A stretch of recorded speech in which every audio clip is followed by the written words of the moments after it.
Hello दोस्तों, तो आज हम स्टार्ट करने वाले हैं मैश्ले मैजिक एंड मसल्स के सीजन 2 के एपिसोड 2 को। तो चलिए स्टार्ट करते हैं बिना टाइम वेस्ट किए। अब तक हमने देखा कि मैश्ले को कोर्ट में बुलाया गया था क्योंकि इसका राज खुल चुका था कि इसको मैजिक नहीं आता। यहाँ पर सारे डिवाइन विजनरी मौजूद थे और वो मैश्ले को मौत की सजा देना चाहते थे क्योंकि इस दुनिया का यही नियम है। बट तभी हेडमास्टर वॉलबर्ग यहाँ आ जाते हैं। वॉलबर्ग सभी डिवाइन विजनरी से रिक्वेस्ट करते हैं कि वो मैश्ले को सजा ना दें। ये फर्स्ट टाइम है जब इनोसेंट जीरो ने इन्हें डायरेक्ट धमकी दी है। ये लोग मैश्ले के जरिए इनोसेंट जीरो तक पहुंच सकते हैं, तो इसलिए मैश्ले को जिंदा रहना जरूरी है। फिर मैश्ले पूछता है कि क्या हेडमास्टर कोई वीआईपी है। रियो मैश्ले को बताता है कि वॉलबर्ग खुद भी डिवाइन विजनरी रह चुके हैं, बल्कि वो अकेले ही थे जो इनोसेंट जीरो से टक्कर ले सकते थे। रियो खुद भी उनकी काफी रिस्पेक्ट करता है, बट ऑर्डर वॉलबर्ग की रिक्वेस्ट को ठुकरा देता है और कहता है कि नियम कानून से ही समाज चलता है, तो इसलिए इनको मैश्ले को खत्म ही करना होगा। इसके बाद वॉलबर्ग इसके सामने अपना सर झुका लेते हैं, जिसको देखकर सब लोग हैरान हो गए थे। वॉलबर्ग कहते हैं कि ये सच है कि मैश्ले को जादू नहीं आता और वो डिसिप्लिन में भी नहीं रहता, बट इसके पास एक हुनर है लोगों का दिल जीतने का। इससे मैश्ले जैसे लोग दुनिया बदल सकते हैं और वो भी चाहता था कि मैश्ले को छोड़ दिया जाए। मैश्ले ने साबित किया है कि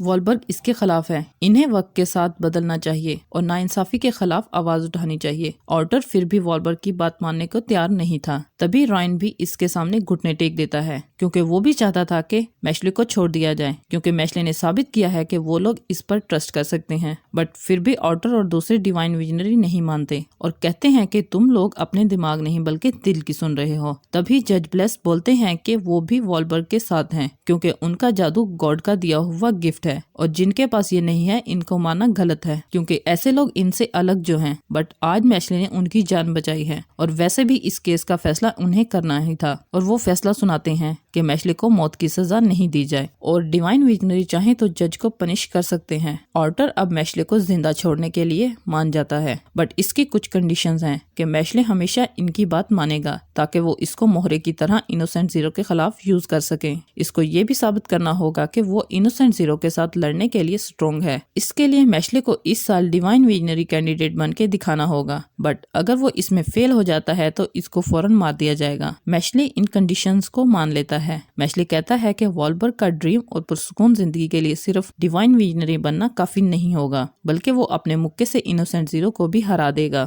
इतना बोलकर मैश्ले जमीन पर मुक्का मारता है और इस मुक्के की वजह से इनोसेंट जीरो के महल में भूकंप आ जाता है। मैश्ले वापस अपने स्कूल लौट आता है और सारी बात अपने फ्रेंड्स को बताता है। ये सब सुन डॉट बोलता है कि चलो बाहर घूमने चलते हैं। इसके बाद ये लोग मार्केट घूमने चले जाते हैं। फिन ने अच्छी ड्रेसिंग करी थी, बट डॉट एक पूरा आर्मर पहनकर आ जाता है और भाई मैश्ले अपने वर्कआउट फिट में आ जाता है। मैश्ले कभी अपने फ्रेंड्स के साथ घूमने नहीं गया था, इसलिए इसको नहीं पता था कि क्या पहनकर आना था। लास्ट पर लेंस आता है जो पहले तो नॉर्मल लग रहा था, बट वो अपनी सिस्टर की पिक्चर वाली टी शर्ट पहनकर आया था। इसके बाद लेंस इनको वैंड्स शॉप पर ले जाता है। असल में इसको एक न्यू वैंड्स बाय करनी थी। इसके बाद ये दुकान के अंदर जाते हैं जिसमें बहुत सारी वैंड्स थी। सबसे पहले फिन आगे जाकर अपना हैंड ऊपर करता है और यहाँ इसकी पावर के हिसाब से एक वैंड इसके हैंड में खुद ब खुद आ जाती है। फिर लेंस आगे जाकर अपने हैंड्स ऊपर करता है क्योंकि इसकी मैजिक पावर ज्यादा थी, तो इसके पास एक स्ट्रॉन्ग वैंड उड़कर आती है। शॉप वाला फिर मैश्ले को भी आगे बढ़ने को कहता है, बट मैश्ले के पास तो कोई मैजिक नहीं है तो वैंड इसके पास नहीं आएगी। बट मैश्ले जैसे ही अपना हैंड उठाता है तो इसे जमीन पर पड़ी हुई एक वैंड दिखती है। तो शॉप वाला बताता है कि ये वैंड सदियों से यहीं रखी है। ये इतनी वजनी है कि आज तक कोई इसको हिला भी नहीं पाया, उठाना तो दूर की बात है। कहते हैं कि इसके नीचे एक एल्फ वाटर बहता है जिसका इस्तेमाल और ज्यादा वैंड्स बनाने के लिए इस्तेमाल होता है, बट हजारों सालों से कोई भी पावर और मैजिक इसको नहीं हटा पाया। अब फिन और डॉट भड़क जाते हैं कि ये बात मैश्ले के सामने नहीं करनी चाहिए थी। अब मैश्ले इस छड़ी के पास जाता है और एक ही हाथ से इस छड़ी को उठा लेता है। इसके नीचे एल्फ वाटर का फव्वारा निकलता है। शॉपकीपर ये देखकर शॉक में था। मैश्ले कहता है कि इसे ये छड़ी पसंद आई और शॉपकीपर इसको फ्री में ही इसे दे देता है। इसके बाद ये लोग टॉम और लेमन से जाकर मिलते हैं। फिर ये सभी मिलकर पूरा दिन एंजॉय करते हैं और शाम तक सभी लोग थक गए थे। मैश्ले इनसे कहता है कि वो आज से पहले कभी फ्रेंड के साथ बाहर नहीं गया था, तो आज मुझे बहुत मजा आया और इन सब को फिर यहाँ पर आना चाहिए, जिस पर सब लोग हाँ कहते हैं। सिलेक्शन एग्जाम भी काफी क्लोज थे, बट मैश्ले इससे पहले अपने घर जाना चाहता था। इसने रायन को भी ये बात बताई थी। दूसरी साइड आउटर हाउस ऑर्का के मैक्रोन को मैश्ले की सुपारी देता है। वो चाहता है कि मैश्ले किसी किसी भी तरह डिवाइन विजनरी एग्जाम ना दे पाए। स्टार्ट में तो मैक्रोन ऑर्डर की बात मानने से मना कर देता है, बट जब इसको पता चलता है कि मैशले ने एबल को हराया था, वो भी मैजिक के बिना, तो मैक्रोन को इंटरेस्ट होता है। दूसरी साइड मैशले के डैड रेग्रो इसे देखकर बहुत हैप्पी होते हैं। फिर मैशले के फ्रेंड्स आते हैं और रेग्रो को बिलीव नहीं होता कि मैशले के फ्रेंड्स भी हैं, क्योंकि रेग्रो मैशले को बाहर नहीं जाने देता था। डॉट कहता है कि वो जस्ट मैशले का फ्रेंड ही नहीं बल्कि इसका राइवल भी है। लेमन रेग्रो को बताती है कि वो इसकी होने वाली बहू है, जिसको सुनकर रेग्रो और भी ज्यादा हैप्पी होता है। वो लोग रेग्रो के लिए गिफ्ट भी लाए थे। फिर ये लोग घर में भागदौड़ स्टार्ट कर देते हैं। सब के सब नमूने थे, जस्ट फिन ही था जो समझदार था, और रेग्रो समझ जाता है कि फिन को काफी मुश्किल होती होगी इनके साथ। बट रेग्रो ने कभी नहीं सोचा था कि मैशले के इतने अच्छे फ्रेंड भी हो सकते हैं, और वो चाहता था कि इनकी ये फ्रेंडशिप हमेशा ऐसे ही कायम रहे, जिस पर फिन इनको यकीन दिलाता है कि हमेशा ऐसा ही होगा। दूसरी साइड मैक्रोन अपने चमचों के साथ मैशले के घर की तरफ आता है। वो वहीं पर जाकर इसको सरप्राइज करना चाहता था, बट इसी लम्हे इनके ऊपर तलवारों की बारिश होने लगती है, जिससे ये तीनों रुक जाते हैं, क्योंकि ये अटैक रायन ने किया था, क्योंकि इसको मैक्रोन के इरादों का पता चल गया था, जिसकी वजह से वो इसका रास्ता रोकने आ गया था। वहीं मैशले इन सब बातों से बेखबर था, और ये एपिसोड यहीं पर फिनिश होता है।